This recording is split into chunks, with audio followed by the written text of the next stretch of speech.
Good morning, everyone. I'm about to do a story about my journey at 267 Grand Street. This journey was a journey I would like to share with each and every individual who has time to sit and listen to this story. This story is about the workplace, what you face from a day to day basis as an American living here. I'm a born Jamaican, but an American by neutralization. And it's hard. It's very hard for you to really accept some of the things that really happen to you. You cannot say nothing. As a person, and I remember the First Amendment say that it is freedom of speech, but in this workplace, you get no chance of freedom of speech. You cannot speak. So this workplace, I was so happy. I can remember getting ready for work on the 17th day of July 2023. I was one of the happiest person ever. And I execute my job to the best of my ability. I don't absent from work. I make sure I was always early, I'm never late. And I love my job. I love my job that I would do my job every day, even if it was for free. I would go in and do my job, you know, if it has come down to that. But upon working at 267 Grand Street, I learned so much about individuals who you work with, people that are in the workplace for a longer time than you. They train you, they don't train you with the fullness of everything that you should know. They try to train you to a distance where you're not supposed to be better than them. So in this workplace, I face a lot of challenges. A lot of challenges where I had to learn a lot of things by myself. I look, I observe, and I learn.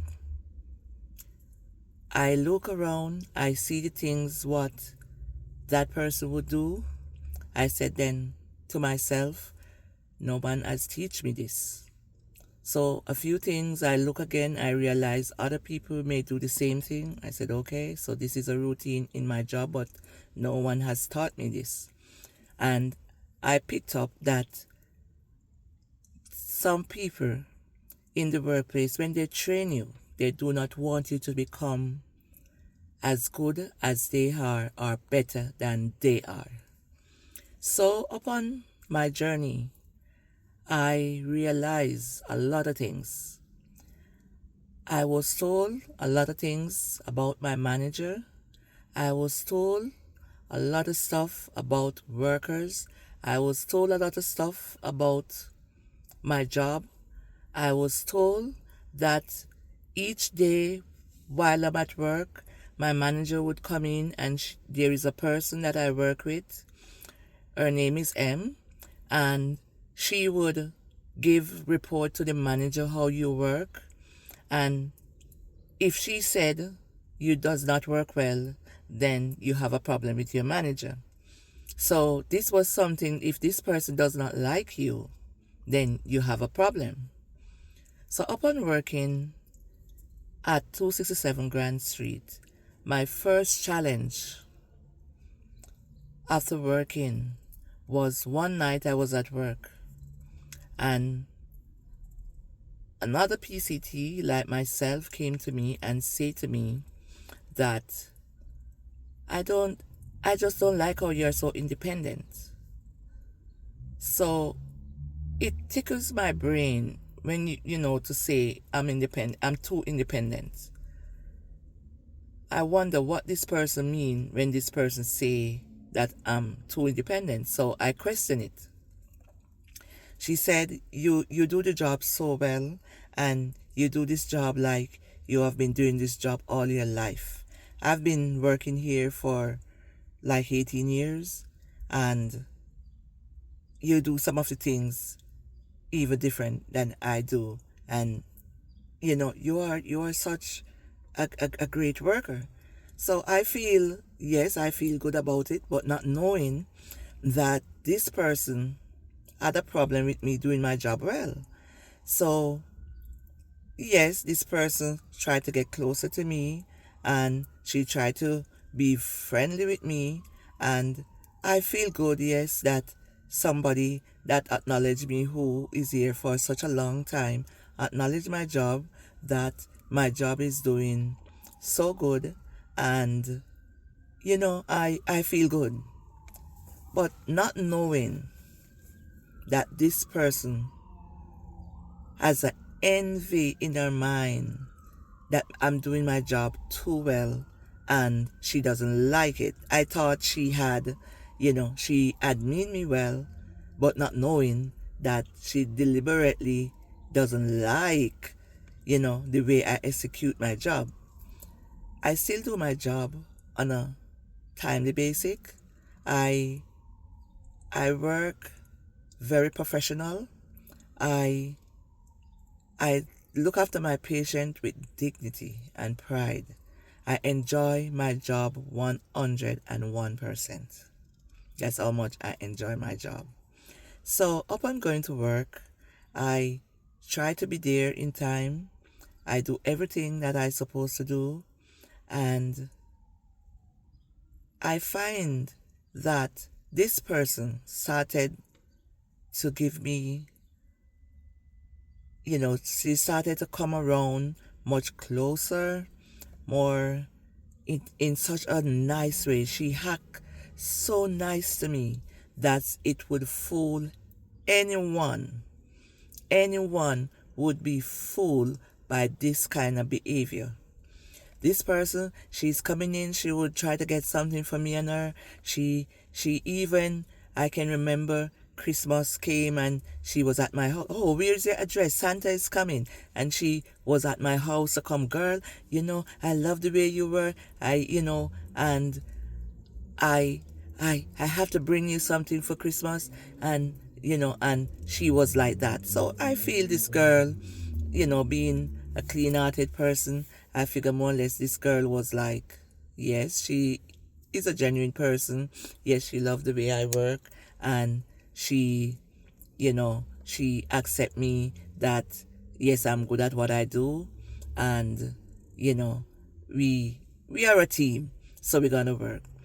I find out that whenever I'm at work, this person would come if I sit for a 5 minutes. She would come and she said, come girl, get up, you got to go now, come, come, come.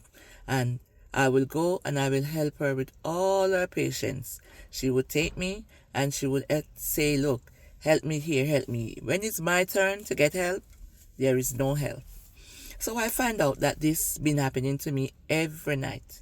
So I've been working with her and her patient, and then when it's my turn and I call her, she is busy. Oh my girl, I'm having my coffee, or I'm on my break, or something. So I started to look into myself and I started to say, well, this girl seems to be using me. So anyway, this girl came to me and she said to me, there is a girl here that I want to be fired, and I want you to help me to get rid of this girl. So I looked into myself and I said, why would someone want to let another person get fired? She would do the same to me. So she started to tell me things about the girl, and she would tell me this and she would tell me that. And, I started to look into myself. And one night, I can remember clearly, she just blazed on the girl. And when she blazed, I was happened to standing right there. And I only listened. And then the next morning, she was the first one in the office about the girl. So the manager called me. So when the manager called me, and I say to this manager, I said, to be honest, I'm not a person who is going to just look on a person and tell a lie on a person. I'm going to talk exactly what had happened. I said M just came out and there was a conversation that was talking, and the L was saying something to someone else, and she Oh, I'm not, you know, the L said to her, I'm not talking to you, him. I'm talking to T. So she end up, and she was going on. She was going on. You could hear her like a mighty, mighty sparrow. A mighty sparrow beating the drum, and she was going on. The girl, hell, she keeps quiet. And the next morning, I know it. She was in the office. M was in the office and wanted me to go in the office with her to tell the manager that L was going on. So the manager called me, and I could not do that. I said, no, I have to speak the truth. So I thought exactly what goes on. Then, when I speak exactly what goes on, M was not pleased because she said she thought I was on her side. Right? So she was mad. She was so mad and upset with me because I did not do what she had told me to do. So because I did not do that, M become my biggest nightmare in the workplace. She started to do things. She would just do the extra things. She would try to push me over. She would try to do everything possible to irritate me, to upset me. She do them in such a neat way. If you're sitting down, she would come. If you take your break, she would come and tell you, oh, you got to go, your patient is this, and I'm not going to turn anybody, and I'm not going to do this, and I'm not going to do that. You got to get up, and you got to go to your patient. And because I know she always told me that the manager, she reports to the manager, and because the color of her skin, she gets away with everything. For me, as a black person, I have no say. I have no say. I have no say to nothing. So she gave me this belief that I was nothing in the workplace, but she was something. And it started to deteriorate my mental health, where this statement that she make, where she says that because the color of my skin, why I'm here for 18 years, why I'm here for 19 years, it took a toll on me in that workplace where I was not comfortable anymore. I feel when I go to work, I feel so threatened. I feel afraid. I feel so scared. I feel so scared of my surrounding. I feel intimidated by the least little thing that would even come across me. Because this girl was saying, when I speak, they listen. If you speak, they won't listen. And I'm telling you this because I'm here for 18 years till it reached to 19 years. Now she's there for 20 years. Okay? So, in this journey, some of the things that happen, I'm going to do another video and start to share the experiences, more experiences that I encounter, things that happen, things that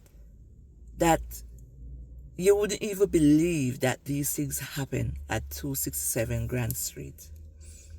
Stay tuned. I want you to follow me on Facebook, on TikTok, and on YouTube, because I will be sharing my story from time to time. I have so much to share, so much, and I will be truthful 100% about my story, because I want people who are there to listen, who need help, not to be afraid, come out, speak, because people are encountering situation upon situation that they are so scared to speak. They are scared, and this was what happened to me. I was so scared to speak. And I want you to listen. I want you to follow me as I continue this journey about 267 Grand Street.